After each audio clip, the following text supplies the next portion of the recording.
আজকের এই ছোট্ট ভিডিওটা আশা করি সকলেরই মন ছুঁয়ে যাবে। এক ভক্তের আরতি বা বলা যেতে পারে মৃত্যু পথযাত্রী এক ভক্তের স্বপ্ন শ্রী শ্রী ঠাকুরকে নিয়ে। এইটি সংগৃহীত, সেখান থেকেই সবার জন্য সঙ্গে সঙ্গে আমিও সমৃদ্ধ হলাম। শুয়ে আছি, জীবনের শেষ প্রান্তে বোধহয় চলে এসেছি, সেই ভক্ত বলছেন, যিনি মৃত্যু পথযাত্রী। চেষ্টা করছি ঠাকুরকে স্মরণ করতে। এক সময় দেখি সত্যি ঠাকুর আসছেন। ঠাকুরকে বলি, একটি রসো ঠাকুর, তোমার সঙ্গে যাব, একটু পবিত্র হয়ে আসি। ছুটলাম শ্রীরামকৃষ্ণ পুত গঙ্গায় ডুব দিতে।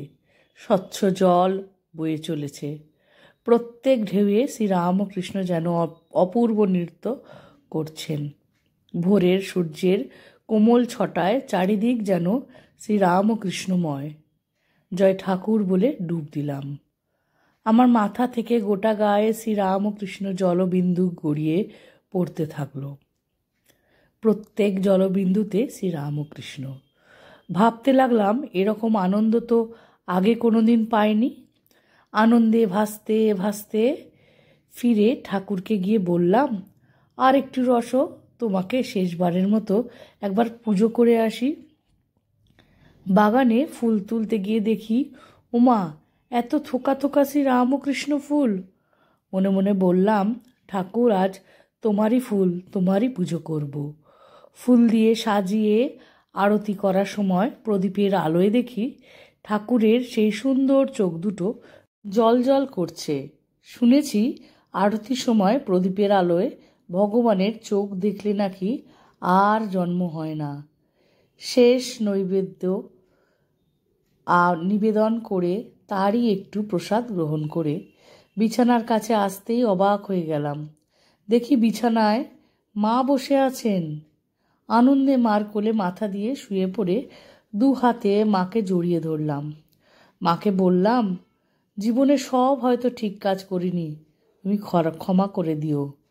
মা হাসতে হাসতে বললেন, সে কি বাবা, আমি তো তোমাদের সবাইকে সমস্ত ময়লা ঝেড়ে পরিষ্কার করে দিয়েছি। আর বলেছিলাম না শেষে ঠাকুরই আসবেন? ওই দেখো। চেয়ে দেখি পতিত পাবন হাসি মুখে দাঁড়িয়ে হাত বাড়িয়ে আছেন। এই তো আমাদের ঠাকুর। মা তো বলেইছিলেন শেষের দিনে ঠাকুরই আসবেন আমাদের নিতে, তাই না? ভক্তের মনোবাঞ্ছা পূর্ণ করেন ঠাকুর। ঠাকুর তো অন্তর্যামী, সঙ্গে সঙ্গে আমাদের মাও। এত সুন্দর লেখাটা, যদিও সংগৃহীত, এক ভক্তের মনের বাসনা আমাদের সকল ভক্তেরই তাই। উনি যেন আমাদের সামনে থেকে দাঁড়িয়ে থাকা নেতা। আশা করি ভিডিওটা ভালো লেগেছে। ঠাকুর, মা, স্বামীজি, আমার গুরু মহারাজ, সকল মহারাজের চরণে শতকোটি প্রণাম।